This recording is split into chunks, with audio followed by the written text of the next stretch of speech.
Welcome back to the Tomb 45 YouTube channel, guys. Today we're going to be breaking down efficient haircutting techniques. So my client here today, he's going to be doing this comb over style, but we like to tighten up the sides, leave them dark so that we can appreciate a nice high taper on the sides and in the back. So this haircutting technique and these steps that we're going to be doing can be applied to all hair textures, and that's the key to efficient haircutting, is having a plan you can follow that helps you execute every hairstyle, every hair texture. So let's get right into it. So the first things first, guys, if you're gonna be cutting with scissors, the most important thing is you're gonna wanna decide, am I gonna be cutting with the hair saturated or cutting with the hair dry? Now, personally, I feel like you have the most control when the hair is fully saturated. After the hair is fully saturated, you're gonna wanna make sure that we're paying attention to the growth patterns. As you're combing through here, you can kind of see this is right about the area where his growth patterns are coming out from. So we're gonna wanna make sure that we use this as a reference on how to separate the top from the sides. And again, this is just part of setting up the plan that you can follow to have easy to follow results, easy to follow steps. So we're gonna be connecting from the growth pattern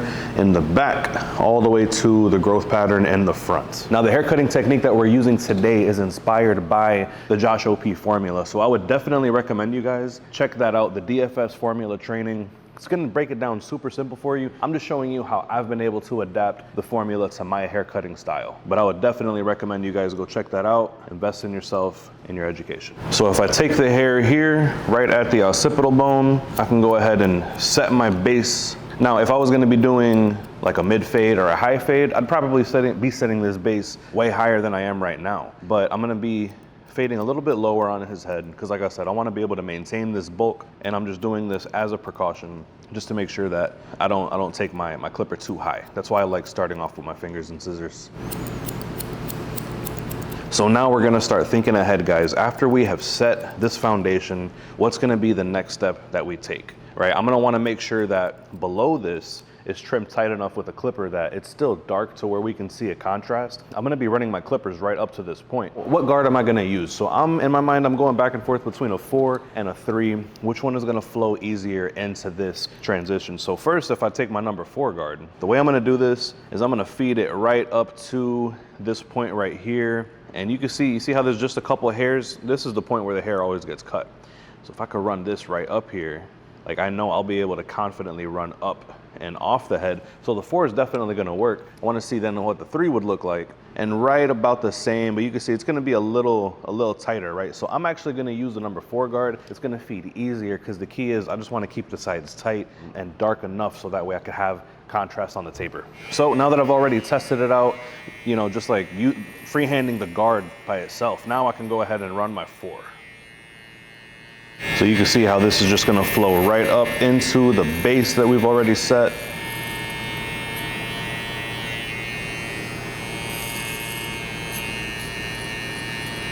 And just make sure that you guys follow through too, man. I could take this 4 guard here and I can run it up to and through that guideline that we set. So that's cool. I really like how that 4 flowed up into the guideline that we set. So I'm actually gonna be going and following up now that we've already done the 4. I'll follow up with the 3 just a little bit lower. So let's keep on working here with this 3.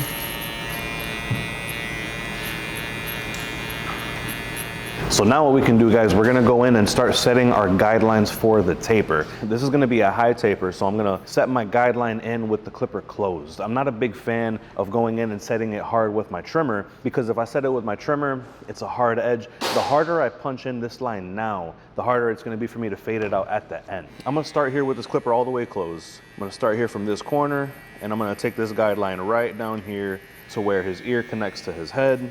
For the back, we're gonna go ahead and take this guideline straight across, pretty much connecting like at the very bottom of his earlobes, you know, connecting those two. And again, here on this side, we're gonna go ahead and connect from this corner of growth to where the ear connects. Now again, even though this is a high taper, like I said, this is a system that can be followed no matter what the hairstyle is. So let's set this next guideline in here. We're gonna go with the half guard all the way closed. And I'm gonna give him about a finger's width right here. I wanna make sure that I don't over compress this part of the haircut. You know, we definitely wanna make sure that we give ourselves enough space to blend, because if the bottom part of the fade, you know, the bald to half area is compressed, that kills the whole blend. That's where all of the illusion happens. So we're gonna continue going here with this half guard all the way closed. Now the nape area is a little bit denser, right? The hair grows denser back here. So I'm okay with giving it a little more than a finger's width of a guideline. See how far you can go with skipping guards. In this case, I'm gonna be using my 1.5 guard. Here's the motion that I'm gonna be going for here. I'm gonna have, just like how we did in the beginning, the 4 tight at the bottom and elevating up and off the scalp. My plan here is to take this 1.5 guard, start tight at the bottom, and then float my way up and off the scalp, so that way I could be more efficient, skip the 3 and the 2. I'll take my 1.5 guard here with the lever open, pressure at the bottom, work my way up and off the scalp, pressure at the bottom. So that just makes the blending game a little bit easier. You know, if you're able to skip a couple guards here and there, cool. It's a good goal to work towards, but you don't necessarily have to. Like I said, you can go ahead and just use all of your guards on your way down, but it just helps me control my blend a little better. So now I'm here with the 1.5 guard close, and I'm gonna be doing the same thing over again with the back taper and the other side taper. So here we are again, the 1.5 guard up and off the scalp.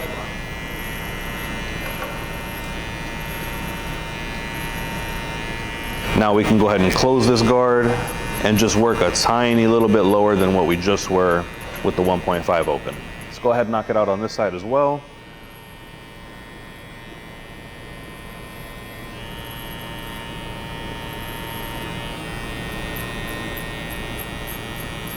If we can now take that half guard, I'm gonna start here with the half guard open and fade my way down to close, because you remember that first fading panel that we set was with the half guard. I'll take my half open here. Same concept, guys. I'm just, you know, heavy pressure at the bottom and lightening my pressure as I work my way up. So here's the half open, now halfway. And now that we're at the half close here at the very bottom, this should match up perfectly to that first fading guideline that we set in. So now when we return our way back down to the very bottom with no guard, just working our way from close to open, it should blend really seamlessly. Again, notice I'm skipping the 1. You try to use a half guard to connect the 1.5 here. Heavy pressure at the bottom and lightening your way as you move your way higher and higher into the blend. Here's halfway, and here's closed.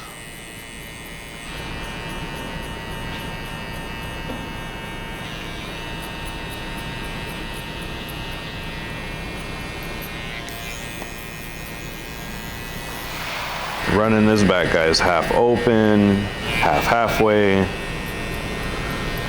and now work your way down to half close. And you know, everything above the 1 guard, you know, like the 2, the 4, I don't think there's really a point in kind of putting the guard halfway. For those bigger guards, I really like to just either work open or closed, because it doesn't make that much of a visual difference. But when you get down to the 1 guard, the half guard, those shorter lengths, it definitely makes more of an impact, you know, like whether you're at the halfway point or like 1 notch open, 2 notches open. So now we can go ahead and start focusing on this bottom line here with the taper. Now, like I said, we started with the clipper all the way closed, so we can break through this line with the clipper all the way closed. Now, the scary part about this for a lot of people is, okay, I'm afraid to raise the line up. And it's true, yes, the line is gonna get higher and higher, but as the line gets higher, notice I'm gonna be here at my notch 1. Yes, I'm bringing the line higher, but the hair also is getting longer each time that I raise the line. So eventually when it gets to this middle point, notice here I'm at the next notch, I'm gonna be bringing this line just a little bit higher. By the time that we get to all the way open with no guard, you know, what is gonna be equivalent guard-wise to no guard all the way open? It's the half guard closed, right? And what was the first guard that we used to set in our fading guideline? That was the half close. That blended pretty well. The connection is definitely there.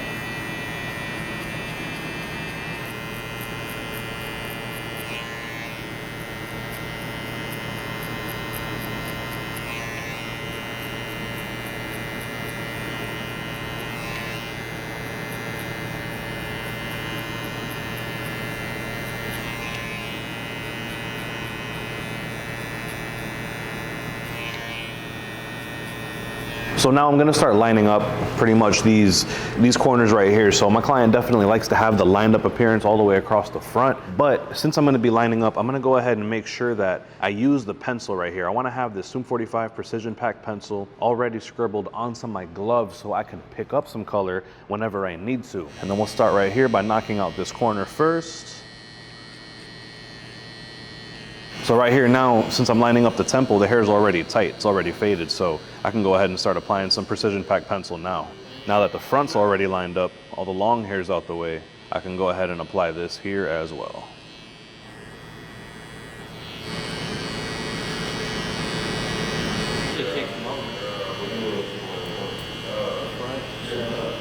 So we're gonna resaturate the hair again, just in case, you know, like I said, either you're gonna cut fully wet or fully dry, no in between. So now we can go ahead and comb all this over this way. Now you'll notice too at this point, it doesn't take much. What really all we're gonna have to do is, you can see this here, right? All we're gonna have to do now is bring this hair, comb it over, and bring it up to the point where we set our initial guideline, and just give it a little trim here to make sure that nothing is hanging over excessively. Give it a little trim here. And now that we get to the point here from the ears forward, instead of cutting tight to the scalp, I'm gonna start to elevate a little bit up and off the scalp, so that way I can make sure that he has enough length to be able to brush his hair over. So I can start trimming the bangs just a little bit here and continue that line all the way back, so that way it matches the initial cut that we did. And now we can also start to comb this hair into place and start picking this up vertically. And if you see any peaks and valleys, you can go ahead and smooth them out now, because this is where you can just take that extra level of detail and smooth all this out. So right here, guys, we're gonna be using the Zoom 45 Sea Salt Spray. This is a new product that we just came out with. And I'm gonna go ahead and saturate his hair with this now, so we can comb it all into place. Like, you guys are gonna love how this looks by the time that we're done blow drying it too. This is an awesome product to get into, guys. Check this out. Whenever you got that side part style, guys, if you take this brush, vent brush, kind of twist it back right there, apply heat at the base, that really helps you build some extra volume, man, whenever you're blow drying and you're trying to make a clean, defined separation in a part. As far as lining up the beard, guys, you know, just keep in mind that you always want to have this skin pulled tight. So the way that I'm going to go about creating the curve here on this beard is if I keep the skin up and pulled tight with the razor, when I go in here and set a straight line as I release it, you'll see it kind of creates that natural curve, right? Thank you guys again for tuning into this tutorial, and don't forget to subscribe to the Zoom 45 Academy if you want more in-depth tutorials. Even we're gonna have some Your Haircut's My Feedback sessions, so we can give you guys some more personalized one-on-one attention. So we'll see you guys in the Academy. Thank you again for watching.